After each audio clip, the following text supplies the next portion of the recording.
Pataas news కు స్వాగతం. చలో మరి అంటే పటాస్ ని షురూ చేసుకుందాం. హెడ్లైన్స్ అయితే చూద్దాం. పారి గట్టినే అవుతుంది ఈవీఎంల కిరికిరి, కొత్తోళ్లకు పాతోళ్లకు పడుతుంది పంచాది.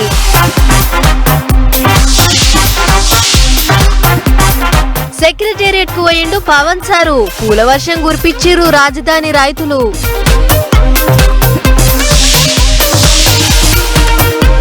డాక్టర్ చదువులు, చూచిరాత పరీక్షలు, నీట్ పేపర్ లీక్ మీద గట్టిగా అవుతున్నది లొల్లి.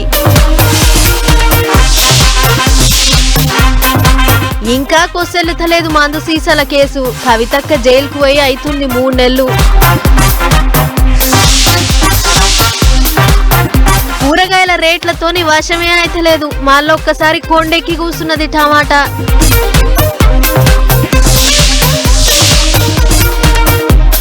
ఆర్టీఓ ఆఫీస్ ను పర్మిట్ రూమ్ చేసిండు, బీర్ దాక్కుంటా పనిచేస్తుండు ఈ గ్రవంతుడు.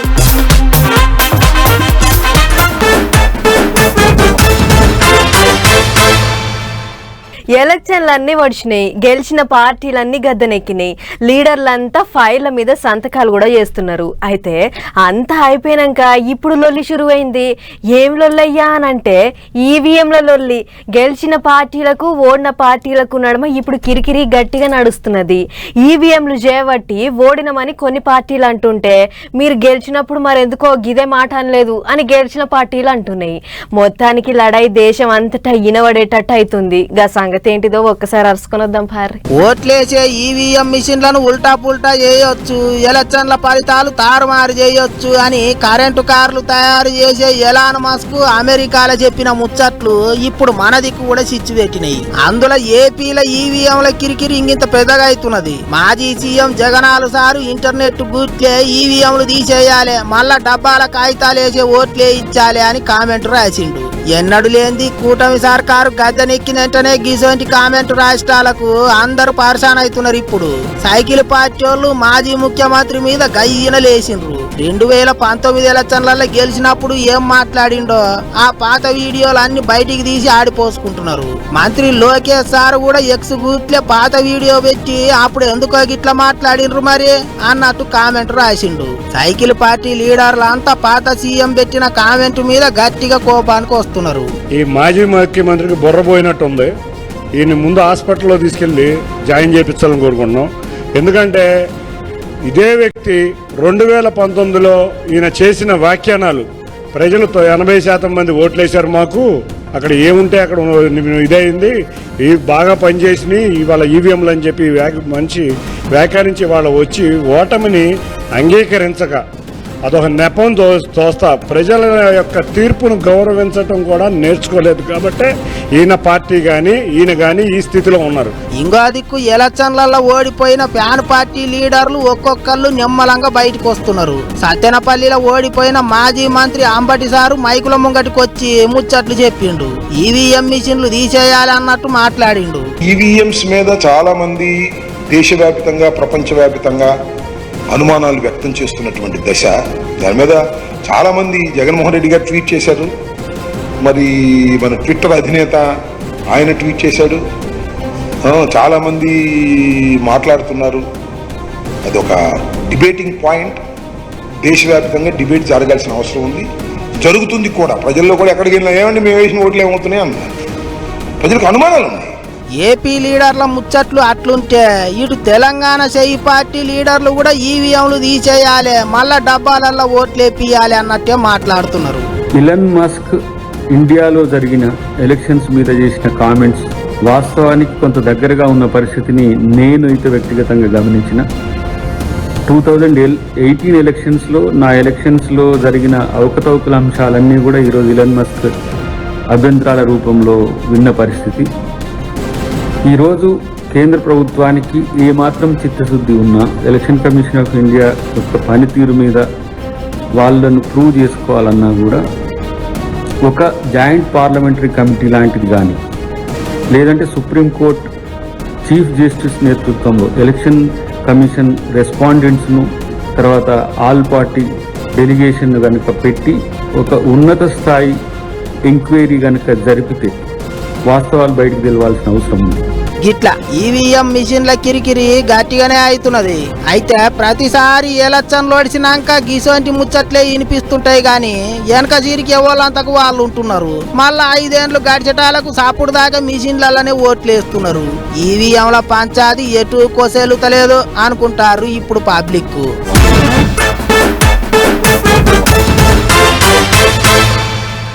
ఎవ్వలెన్ని మాటలన్నా ఎన్ని తీర్ల తిప్పల పెట్టినా ఢిల్లీ పెద్ద మనుషులతోని మాట్లాడి పొత్తులు గూడి అవసరమైతే త్యాగాలు చేసి మరి కూటమిని గట్టిగా నిలబెట్టిండు.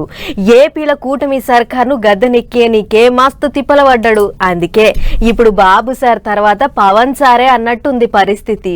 సార్ ఎక్కడికి పోయినా పబ్లిక్ పరుగులు పెడుతుర్రు. సార్ వస్తున్నాడంటే చాలు జాతరకు తయారైతుర్రు. ఇక చూడుర్రి, ఉప ముఖ్యమంత్రి అయినాక వచ్చిండని రైతులంతా కలిసి ఎసొంటి స్వాగతం పలికిర్రు.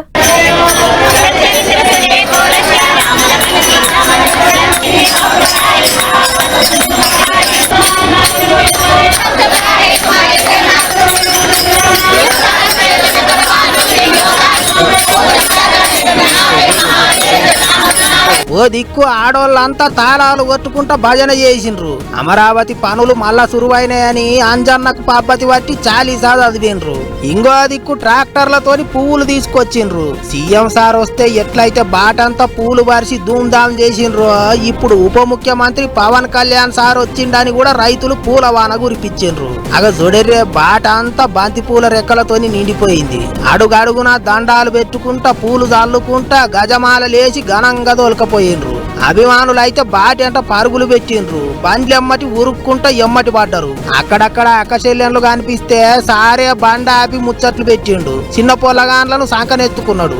అప్పట్లో అమరావతి కోసం లొల్లులు చేసేటప్పుడు అండగా నిలబడ్డాడు, రైతులకు సాతిచ్చిండు అనే అభిమానంతోని ఉప ముఖ్యమంత్రి మీద ఎక్కలేని పాయిరం చూపించిండ్రు రైతన్నలు. ఇక సారు కూడా బాటి అంట ఎంత మంది ఎదురుగా వచ్చి దండాలు పెట్టినా ఓపికతోని అందరికి చేతులు ఊపుకుంటా పలకరించుకుంటా ముంగటికి పోయిండు. ఏపీకి ఉప ముఖ్యమంత్రి హోదాల సెక్రటేరియట్లో అడుగుపెట్టిండు.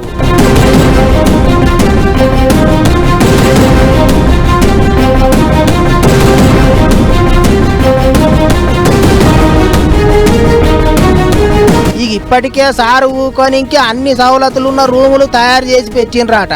ఇక పోంగానే ముఖ్యమంత్రితోని మీటింగ్ అయినాక తనకిచ్చిన రూములు చూసుకున్నాడు సారు. బుధారం గీ రూములనే గా కుర్చీలనే ఊకొని పగ్గాలు చేతులకు తీసుకుంటాడట. ఇంకో పెద్ద ముచ్చట ఏంటిదంటే ఇప్పుడు సారు ఏపీకి ఉప ముఖ్యమంత్రి కాబట్టి బందోబస్తు కూడా గట్టిగానే పెంచిండ్రాట. తూటాలు తలిగినా తూట్లు పడని కారు ఇచ్చిండ్రు, 5+ సెక్యూరిటీ ఇచ్చిండ్రాట. అంటే ఇక సార్ ఎక్కడికి పోయినా ఇప్పటి సంది 2-3 జవాన్లు మన పోలీసోళ్ళు అంతా కలిసి 10-15 మంది ఎమ్మటే ఉంటారా అన్నట్టు. సినిమాలల్లో పవర్ స్టార్ అనిపించుకున్న సారు మరిగా ఇప్పుడు ఏపీకి ఉప ముఖ్యమంత్రిగా పర్యావరణ, గ్రామీణ అభివృద్ధి, నీటి సరఫరా, అటవీ శాఖ, శాస్త్ర సాంకేతిక శాఖలకు మంత్రిగా ఎసోంటి పనులు చేస్తాడో ఎసోంటి పేరు తెచ్చుకుంటాడో చూడాలి అనుకుంటారు ఇప్పుడు అందరూ.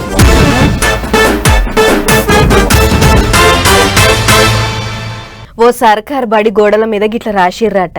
ఓ దేశాన్ని నాశనం చేయాలంటే ఏం చేయాలి అని ప్రశ్నేసి దాని కింద జవాబు గిట్ల రాసిర్రట. ఓ దేశాన్ని నాశనం చేయాలంటే పెద్ద పెద్ద బాంబులేసే అవసరం లేదు, యుద్ధానికి పోయే అవసరము లేదు. అన్ని పరీక్షలల్లో విద్యార్థులను చూసి రాసేటట్టు కాపీ కొట్టేటట్టు చేస్తే చాలు అని రాసిర్రట. అంటే చూసి రాత పరీక్షలతోని పాస్ అయిన డాక్టర్లు, ఇంజనీర్లు, ఆఫీసర్లు ఉద్యోగాలు చేస్తే వచ్చిరాని పనితోని వాళ్ళే దేశాన్ని నాశనం చేస్తారన్నట్టు. గీ ముచ్చట ఇప్పుడు ఎందుకు చెప్తున్నావంటే ఇగో ఇందుకు. చదువుకునే తెలివి ఉంటే చదువుకోవాలి, లేకపోతే సాపుడు దాకా ఏదో పని చేసుకొని బతకాలి గాని చూసి రాసి పరీక్షలు పాస్ అయితే ఏంటిది అన్నట్టు. అది కూడా డాక్టర్ చదువుకొని రాసే పరీక్షలలో చూసి రాతలు నడిచినాయట. గదే MBBS, BDS అసొంటి డాక్టర్ చదువుకొని పెడతారు కదా నీటి పరీక్ష. గా పరీక్షల నక్కలు కొట్టిర్రాట. పరీక్ష పేపర్ లీక్ చేసి మరీ చూపించిర్రాట. గుజరాత్, బీహార్ అసొంటి రాష్ట్రాలలో నీటి పరీక్ష నియతి లేకుండానే రాసిండ్రాట చాలా మంది. అందుకే ఇది వరకు 720కి 720 మార్కులు ఏ 2-3 వచ్చాయి. కానీ ఈసారి 67 మందికి వచ్చినాయట. అంత చూసి రాతలే నడిచినాయని దేశం అంతా ఇప్పుడు బొబ్బ అవుతున్నది. తెలంగాణలో కూడా ఓ దిక్కు విద్యార్థి సంఘాలు, ఇంకో దిక్కు కారు పార్టీ వాళ్ళు, చెయ్యి పార్టీ వాళ్ళు కూడా లోలులకు దిగిండ్రు. రాసిన పరీక్ష రద్దు చేసి మళ్ళీ ఇంకోసారి పరీక్ష పెట్టాలి అని డిమాండ్ చేసిండ్రు. సెంటర్ సర్కార్ వాళ్ళ మీద గట్టిగా ఆడిపోసుకున్నారు. వాళ్ళు చేయబట్టే సూచిరాతలు నడిచినాయి అన్నట్టు చెయ్యి పార్టీ వాళ్ళు అయితే గట్టిగానే సాపిస్తున్నారు. 6 డిమాండ్లని మీ ముందు ప్రవేశపెడుతున్నాం. మొట్టమొదటి డిమాండ్, నీటు పరీక్షను మళ్ళీ నిర్వహించాలి. రెండోది, నీటు లీకేజ్ పై సుప్రీంకోర్టు జడ్జి తోటి విచారణ జరిపించి బాధ్యులైన వారిని కఠినంగా శిక్షించాలి. మూడో డిమాండ్, పేపర్ లీకేజ్ పై నరేంద్ర మోడీ గారు స్వయంగా బాధ్యత వహించి భారతదేశ ప్రజలకి అందరికీ బహిరంగ క్షమాపణ చెప్పాలి. నాలుగో డిమాండ్, నీట్ను ఎన్టీఏని రద్దు చేయాలి. ఐదో డిమాండ్, నీట్ పరీక్ష నిర్వహణను రాష్ట్ర ప్రభుత్వాలకి అప్పగించాలి. ఆరో డిమాండ్, బాధిత విద్యార్థులకి న్యాయం చేకూర్చాలి. ఇంకో దిక్కు ఇప్పటికే ముచ్చట సుప్రీంకోర్టు దాకా పోయింది. నీటి పరీక్ష పెట్టిన వాళ్ళను కోర్టు సార్లు గట్టిగానే ఆరుసుకున్నారట. ఏమన్నా తప్పు చేస్తే చేసినట్టు ఒప్పుకోని అని చెప్పిండ్రట. అంతేకాదు, చూసి రాసి పరీక్షలలో పాస్ అయినోడు రేపు డాక్టర్ అయి పబ్లిక్ ఏం రోగాలు తక్కువ చేస్తాడు, ఎట్లా చేస్తాడు? వచ్చి రాని వైద్యం చేస్తే ఏంది పరిస్థితి అని గట్టిగానే గడ్డి పెట్టిండ్రట. పరీక్షలలో ఏమన్నా చిన్న తప్పు జరిగినట్టుంటే ఎమ్మటే సరిదిద్దుకోవాలి, ఎట్లా సరిదిద్దుకున్నారో కూడా కోర్టుకు చెప్పాలి అని గద్దిచ్చిండ్రట. మళ్ళా జూలై 8వ తారీఖు నాడు మాట్లాడతామన్నారట. కానీ ఏం మనుషులు అన్నట్టు పరీక్షలలో చూసి రాసి వాళ్ళే రేపు డాక్టర్లు అయితే పబ్లిక్ పానాలు ఏం కావాలి?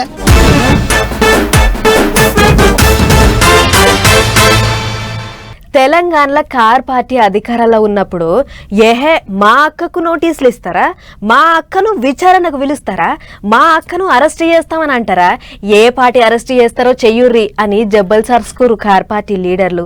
తీరా అరెస్ట్ చేసి 3 నెలలుగా వస్తుంటే ఇప్పుడు అధికారం లేదు కాబట్టి గంప కింద కమ్మిన కోడిపిల్లల లెక్కనే 7 ఏళ్ళు ఆడుంటుర్రు.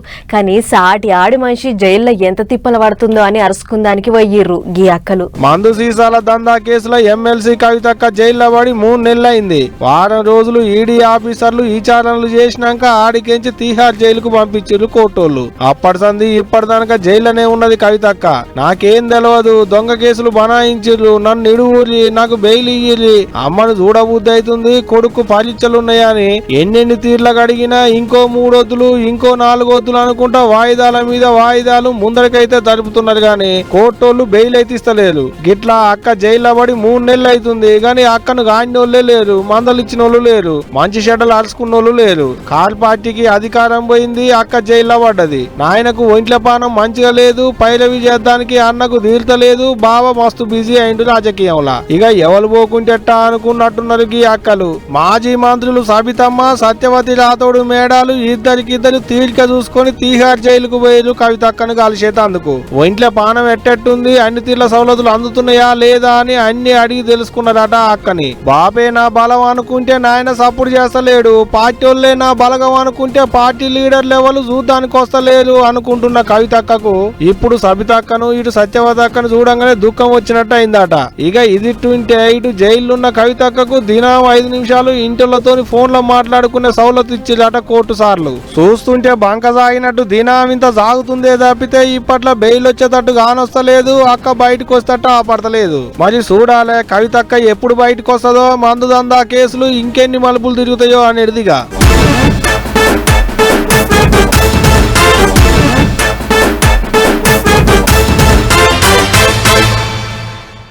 మా వాడల ప్రతి ఏడు మస్తు పెద్ద వినాయకుని బొమ్మ పెడతారు. ముందటేడేమో 8 ఫీట్ల బొమ్మ పెట్టిర్రు, పోయినేడు 12 ఫీట్ల బొమ్మ పెట్టిర్రు. ఈ ఏడు ఈగింత ఎక్కువ బొమ్మనే తెద్దాం అనుకుంటుర్రు పొలగాన్లు. ఇప్పటిసనే ప్లాన్లు గీసుకుంటుర్రు, లెక్కలేసుకుంటుర్రు.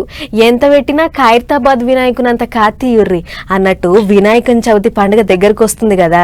ఖైరతాబాద్ లో ఏర్పాట్లు ఎట్లెట్లయితున్నాయి ఏంది అనేదంతా ఒక్కసారి చూసేద్దాం పారి. ఇక తెలంగాణలో పండుగలకు యాళ్ళైంది. ఓరోకు బోనాలు వినాయకుని నవరాత్రులు పండుగలకు పట్నం అంతా ముస్తాబైతుంది. అందుకనే ఖైరతాబాద్ గణేశుని విగ్రహం పనుల్ని సాల్వ్ చేసిర్రు. మంచి గడియలు చూసుకొని కర్లకు పసుపు పూసి పెద్ద పూజలు చేసి పనులు సులువు చేసిర్రు. పోయినేడు లెక్కనే ఈ ఏడు సుత మట్టి గణపయ్యనే తయారు చేస్తున్నారట. నిరుడు 61 అడుగుల గణపతిని పెడితే ఈ ఏడు ఇంకో 9 అడుగులు పెంచి 70 అడుగుల గణపతిని పెడుతున్నారట.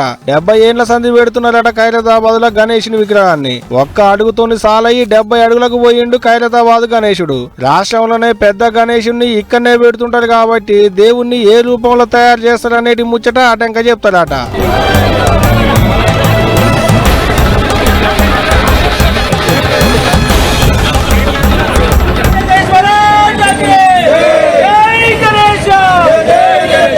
ఇక ఇది 28 పట్నంలో బోనాల పండుగ కూడా పనులు సాలైనాయి. జ్యేష్ఠ మాసంలో వచ్చేటి అమాస ఇల్లాక ఆషాఢ మాసంలో బోనాలు పెడుతుంటారు పతేడు. అట్ట జూలై 6వ తారీఖు నాడు అమాస జ్వరపడుతుంటది కాబట్టి జూలై 7వ తారీఖు అందుట్లో ఆషాఢ మాసంలో తొలి అయితారం 2 కలిసి చుడుతోని అయ్యాలనే భాగ్యనగరంలో తొలి బోనం చెల్లిస్తారట. తొలత గోల్కొండ ఎల్లమ్మకు పెద్ద పూజలు చేస్తారు. అటెంక సికింద్రాబాద్ ఉజ్జయిని మహంకాళి లాల్ దర్వాజా మహంకాళి గుళ్ళల్లా పతి బేస్తారం అయితారం నెలల పాటు పట్నం బోనాలు చెల్లించుకుంటారు భక్తులు. ఇంకేముంది, బోనాలు సురువైనాయి అంటే ఆటలు పాటలు మైకుల మోతలు భక్తులతోని పట్నం అంతా కలకల్లాడుతుంది పోండ్రి.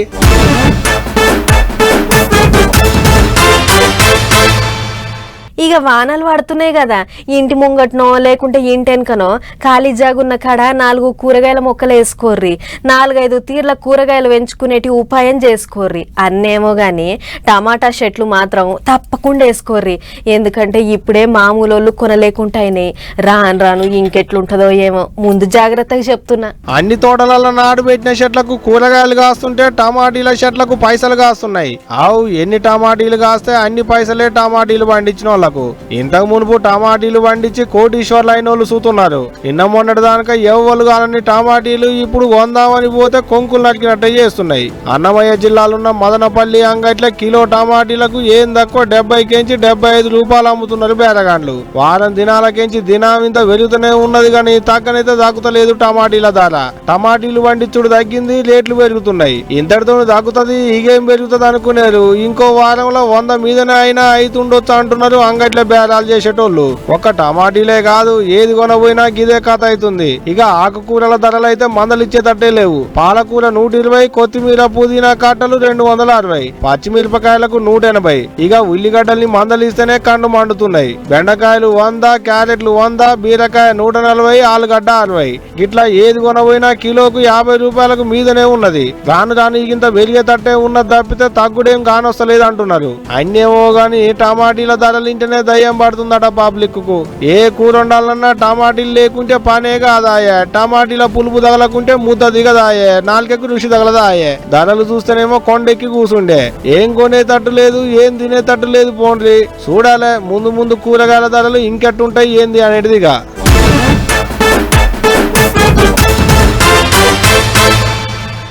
ఈ లోకంలో ఇల్వ తక్కువ జీవి ఏదన్నా ఉన్నదంటే టక్కున అది కుక్కే అని అంటుంటారు. ఏదన్నా తీట పనులు మళ్ళా చేస్తే ఈయన బుద్ధింతే కుక్కతో ఒక గుండ్రాయి కట్టినట్లే అని తిడుతుంటారు. గిట్ల కుక్క పేరు తీయకుండా అసలు తిట్లే లేవు అనేంతగా కుక్కను ఆడిపోసుకుంటుంటారు. కానీ అసొంటి కుక్కకు పోలీసులు పెద్ద సన్మానం చేసిర్రు. నువ్వు చేసిన మేలును మేము ఎప్పటికీ మరవలేము అని కుక్కను ఆకాశానికి లేపిర్రు. ఇంతకా కుక్క గొప్పతనం ఏందో పోలీసు దానికి ఎందుకు సన్మానం చేసిర్రో మనం కూడా అరుచుకోవాలి కదా. చలో పాండ్రి. పోలీస్ పెద్దసారే దండేస్తుండంటే ఈ కుక్క చేసిన సేవలు అట్లున్నాయి మరి. డ్యూటీ చేసి అలసిపోయిన గీ పోలీస్ జాగిలానికి మంగళవారం నాడు వీడ్కోలు వల్కిర్రు. పోలీస్ పెద్దసారు కుక్కను నిమురుకుంటా మా కోసం ఎంత తండ్లాడినవు తారా అని పాయరంగా సూపులతోని మందలిచ్చిండు. ఆదిలాబాద్ జిల్లా పోలీసులకు అన్ని తీర్లా సాయం అందించిన తారా అనే గీ తెల్ల కుక్కకు మొదలు జిల్లా ఎస్పీ గౌజ్ ఆలం సార్ దండేసి సాల్వా గప్పిర్రు. ఇక అటెనక తతిమ పెద్ద సార్లంతా ఒకళ్ళెనక ఒకళ్ళు దండలేసి సాల్వాలు గప్పిర్రు. దాని గొప్పతనం తెలిసిన వాళ్ళు కాబట్టి దండలేస్తుంటే సప్పట్లు కూడా కొట్టిర్రు. 12 ఏళ్ల సంధి ఆదిలాబాద్ పోలీసులకు పెద్ద అతేరా లెక్క మెలిగిందట. ఎక్కడైనా దొంగతనం కేసులు, జీవి తీసుకున్న కేసులే కాకుండా బాంబులు, మందుగుండును కనిపెట్టడంలా మొనగాన్ని పనితనం చూపించినందుకు పోలీసోళ్లు తారా సేవలను గట్టినే దలుచుకుర్రు. అది చేరినప్పటి సంది మాకు చాలా కేసులు హల్కగైనే అన్నట్లు మాట్లాడుకొచ్చిర్రు పోలీస్ సార్లు. అంతకంటే ముందు జిల్లా ఎస్పీ సార్ కు కుక్కలన్నీ గౌరవ వందనం చేసినాయట. అటెంక ఓ బళ్లపీటేసి గిట్ల పదవి దిగిపోయే కార్యం ముంగటేసుకుర్రు. ఇక కుక్క కూడా ఆఫీసర్లు చూపిస్తున్న పాయరాన్ని చూసి మళ్ళా జన్మంటూ ఉంటే మళ్ళా కుక్క లెక్కనే పుడతా, మీకిట్లనే ఎప్పటికీ సాయపడతా అన్నట్లు నాలుకే బయట పెట్టి గసపెట్టింది. అటెనక తారాతోని పోలీసోళ్ళంతా ఫోటోలకు పోజులిచ్చిర్రు. గిట్ల తారాను తారీఫ్ చేసుకుంటా దాని గొప్పతనాన్ని యాద్ చేసుకుర్రు. ఈ కాడ నుంచి ఏ డ్యూటీ డ్యూటీకి ఎక్కకు నిమ్మలంగుండు అన్నట్లు చెప్పిర్రు. ఏదేమైనా పోలీస్ జాగిలం అంటే బుత్త కుక్కే అనుకుంటాం గాని అది కూడా పెద్ద పోలీస్ ఆఫీసరే పొర్రి అని అనుకుంటుర్రు గీ ముచ్చటిన పబ్లిక్.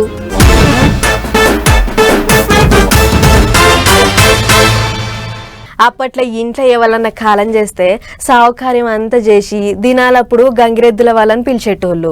ఆ గంగిరెద్దు కూడా చూస్తానికి ఇంత ఎత్తుతోని మస్తు అజంగా ఉండేది. ఆయన కూడా వాళ్ళు ఎట్లా చెప్తే అట్లా ఆడేది దుంకేది. పొమ్మంటే పోయేది, ఆగమంటే ఆగేది, దండం పెట్టమంటే దండం కూడా పెట్టేది. అట్లనే జగిత్యాల జిల్లా లక్ష్మీపూర్ అనే ఊళ్ళే ఓ కోడి కూడా చెప్పినట్లే ఇంటుందట. మరి గా ఇచ్చంతరమైన కోడి ముచ్చటేందో మీరే చూడుర్రి. ఓకే ఓకే ముందుకు ఓకే ముందుకు ముందుకు ముందుకు ముందుకు ముందుకు ఓకేనా. చూసిర్రు కదా, ముందుకు పో వెనకకరా అని చెప్తుంటే కోడి ఎట్లురుకుతుందో. ఇక అసలు ముచ్చట్లకు పోతే లక్ష్మీపూర్లో ఉండే మల్లారెడ్డి అనే గీ పెద్ద మనిషికి కోళ్ల పరం ఉందట. అలా తీరు రకాల కోళ్లు ఉన్నాయట. అన్నిట్లా కడక్నాథ్ అనే జాతికి చెందిన గీ కర్రె కోడి పెట్ట మాత్రం యజమాని ఎట్లా చెప్తే అట్లా ఇంటుందట. చూడుర్రి పెద్ద మనిషి భుజం మీదకి ఎక్కి ఎట్లా కూస్తుందో. ఇక గీ ముచ్చట మీద కోళ్ల పరం పెద్ద మనిషి మాట్లాడుకుంటా రోజు నా పైకి వచ్చి కూర్చోవడం, పైన వచ్చి వాడడం, తర్వాత నేను ఏది చెప్తే అది వినడం ఇట్లా చేస్తుంటుంది. ఇది పైకి రమ్మంటే పైకి వస్తుంది, కిందికి వెళ్తుంది, తర్వాత పైకి నడమంటే ఎక్కడ నడుస్తుంది, ముందుకు నడమంటే ముందుకు నడుస్తుంది. ఇట్లా నేను చెప్పినట్టు ఉంటుంది. దీనికి నేనంటే చాలా ఇష్టం. గదన్నట్లు ముచ్చట ఇన్ని ఇత్తులు ఓసి సాదుతుండు కాబట్టి కోడి గంత గావరం చేస్తుంది. ఇదినే కాదు చాలా దిక్కుల్నే చూసినావు అని కొందరు అంటుంటే, మనుషులు ఏదన్నా చెప్పింది మర్చిపోతే నీ కోడి మెదడరా అని అంటుంటారు. అసొంటిది కోడికి చెప్పిన మాటలు శవన పెట్టేంత మెదడు ఎక్కడిది అని ఇంకొందరు అంటుర్రు. అది పొమ్మన్నంత మాత్రాన పోతలేదు, రమ్మన్నంత మాత్రాన వస్తలేదు. ఏం చెప్పకుండా ఉన్నా కూడా దానంతలా అదే వెనకకు ముంగటికి ఉరుకుతుంది. ఒకవేళ అదే గనక నిజమైతే దాని జాతి కోళ్ళ గిట్లనే వినాలి కదా. మరి అవ్వెందుకో ఇంటలేవు అని కోళ్ల గురించి ఎరుకున్నోళ్ళు వకీల్ పాయింట్లే వాడుతుర్రు. ఏదేమైనా ఇక దీన్ని మరి చెప్తే ఇంటున్న కోడి అంటారో, లేకుంటే ఆ కోడికి ఏదన్నా జబ్బు ఉందంటారో ఇక మీ ఇష్టం వల్ల.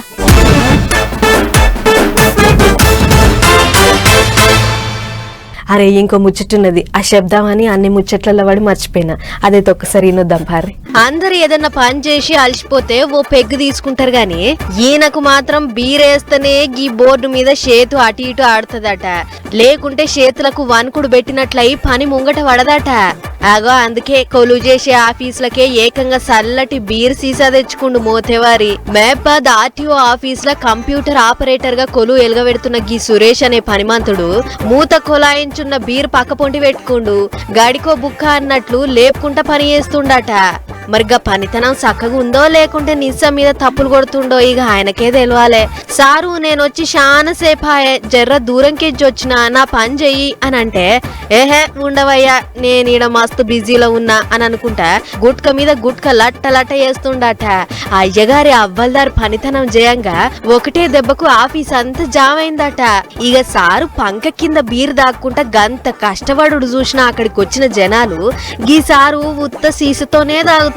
ఓ మంచి గిలాస ఏర్పాటు చెయ్యుర్రి, అట్లనే నంజుకుంటానికి ఏమన్నా స్టఫ్ కింద చికెనో మటనో మక్కగూడాలో ఉడకబెట్టిన పల్లీలో పెట్టుర్రి సారు అని పై అధికారులను కోరుతుర్రు. ఇక మరి గీ తీరుగా చెమట చిందిస్తున్న గీ ఉత్తమోత్తమ పనిమంతుడు సురేష్ కు ఆ డిపార్ట్మెంట్ వాళ్ళ పెద్ద సార్లు పెద్ద గిలాస ఎప్పుడు ఇస్తారో, స్టఫ్ ఎప్పుడు తెప్పిస్తారో చూడాలి. అట్లనే ఉత్తమ పనోడు అని బిర్దిచ్చి శాల్వా కప్పి సన్మానం చేయాలి అని అంటుర్రు కొందరు. చూడాలి మరిగా సురేష్ పనితనాన్ని మెచ్చి అధికారులు ఏ పాటి మార్కులు చేస్తారో అనేటిది.